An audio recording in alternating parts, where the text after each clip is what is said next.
Құрметті күн қадірменді көрермен, Маңғыстау облысы қоғамдық коммуникация орталығында Маңғыстауға саяхат бағдарламасы және оны жүргізушісі мен Ағырысбек Арысқызы.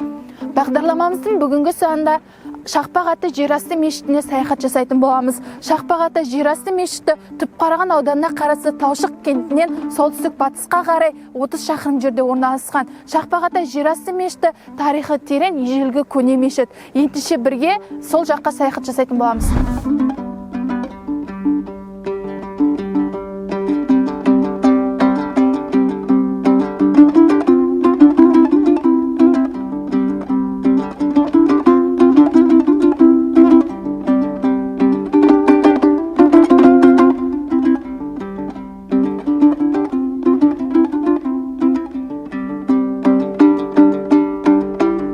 Bismillahirrahmanirrahim. Huvallahu ahad, Allahu samad, lam yalid wa lam yulad wa lam yakul lahu kufuwan ahad. Ya Allah, Құдай мына Ержан Қазірет атамыз рухына жақсын еттер дей берсін, жатқан жер жайлы болсын, жарық болсын.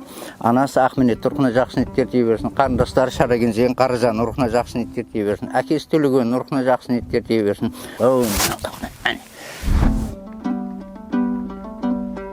Екі ақ күмбездің ағына қараң, сол бер жағында.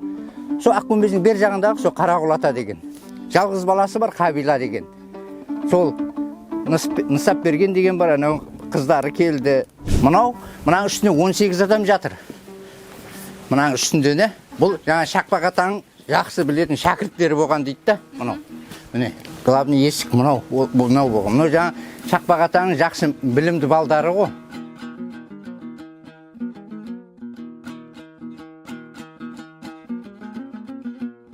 Сол жерде бала өле деген бар. Жаңа бала мына түрікпендер қырып атқанды қашқан ғой бейшара. Сол жерге жеткенде ізінен барып өлтірген дейді. Оны жаңа емшілер мына бала көтермеген әйелдерді жібереді. Онда өтпейді, тауып алдым әйтеуір. Анадан сұрап, сол жерде бір 40-30 адам жатыр, кішкентай әулие. Міне, мынау Шақпақ атаның адам емдеген жері дейді. Міне. Және бір қызық айтайын, үстін істегенде үстінде еді жыланның бары. Бұл жер солай, мен өз көзіммен көріп жүрмін. Не то адам келсе, жылан алдынан шығады. Үстінде көп еді, балдарға да айтсам айт, 2 жылан мен не қылмай жүр, тыныштық бермей жүр деді. Мәйтін тек өлтірмең. Бұны кезінде білімді адамдар аннан-мыннан келген ғой, солар жазғанда. Үйде суреттерінде бар ескі. Мынау әзір жаңа сен собственнің ба дейді да, мынадай жазып кете береді да, сол болмайды. Атаның намаз оқитын жері. Ана екеуі бар ғой. Намаз оқитын. Мына жақта балдары отырып оқыған, мына жақта әйелдер. Мына жерде от жанып тұрған. Мынау ғой жаңа айтқан жаудың жолы деген. Мынау кішкентай тесік болған ғой. Енді үйде ескі несі бар, менде суреттері бар. Сонда жазып қойыпты да, қандай супылар келген, Арабиядан, Ираннан келген супылар бар ғой. Сөйге келіп, зираттап келгенде осындай бірдеңелер жазып кеткен де олар. Мынау негізі пайғамбардың қызының суреті дейді ғой. Ал іштегі білетінім осы, наққа шығам шоқарға. Ол атаға вообще қылыш есат өтпейтін болған ғой. Намаз оқитын кезде дәрет алып атқанда үлкен мынадай жыраң ішіне тау былай келіп тұрды. Соның басында жатыр ата. Мынаған енді 1000 жыл болған ғой. Айтқан сөзге кеп тұрды да, ата болсын болмасын деп мынаны қоршап қойдым.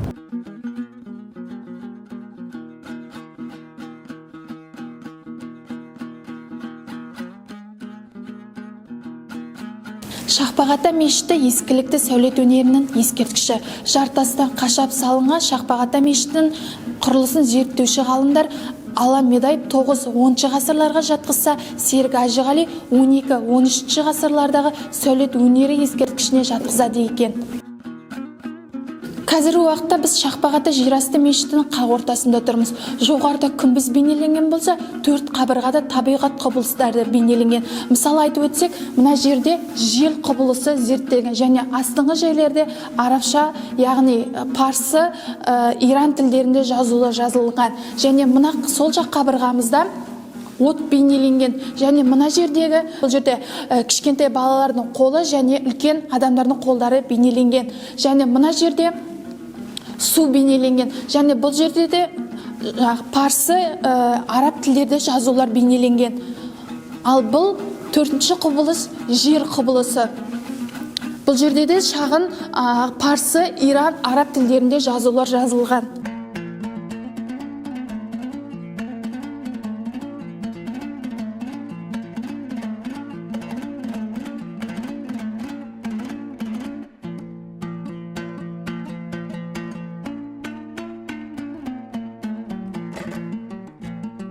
Шақпақ-Ата жерасты мешіті дүние жүзінің 4 бағытына бағытталған. Мысалы, мешіттің батыс бөлігінде Шақпақ-Атаның атымен аталған қорым бар.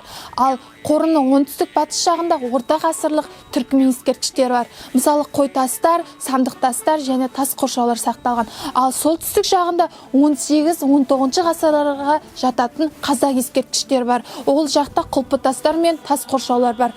Мұнда және Атай тайпасының белгілі бір адамдарлы жерленген. Мысалы, Бектеміс Ержан Қазіретұлы да осы жерде жерленген. Мына жерде қазір тамы бар, соны да көрсетеміз сіздерге. Жалпы Бектеміс Ержан Қазіреттің өмірбаяны тоқталып өтсек.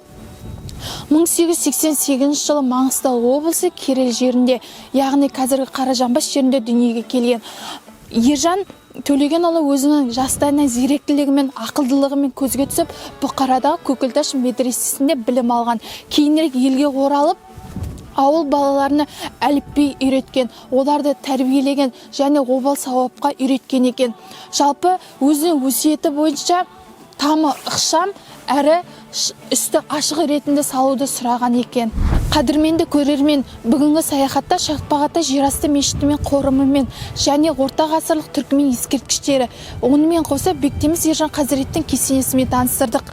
Бүгінгі саяхатымызда қызықты да қажетті мағлұматымен бөлісе алдық деген ойдамыз. Ендеше қадірменді көрермен, осымен бүгінгі саяхатымыз өз мәресіне жетті. Сіздерге ұнады деген ойдамыз. Келесі жүздескенше қош, сау болыңыздар.